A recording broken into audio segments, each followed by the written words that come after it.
কতদিন পর পর সহবাস করলে স্বাস্থ্য ভালো থাকে? একজন প্রাপ্তবয়স্ক ছেলে ও একজন প্রাপ্তবয়স্ক মেয়ে যে কোনো দিন সহবাস করার ইচ্ছা জাগতে পারে। অতএব আমরা জেনে নেব কতদিন পর সহবাস করলে স্বাস্থ্য ভালো থাকে।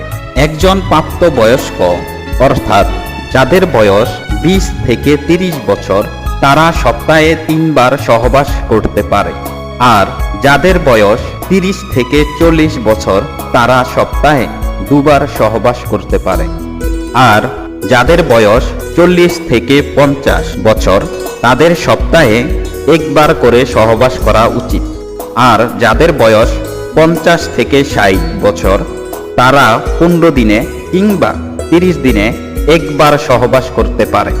আবার যারা যারা সদ্য বিবাহিত হয়েছে তারা আবার দিনে 2 থেকে 3 বার করে সহবাস করে।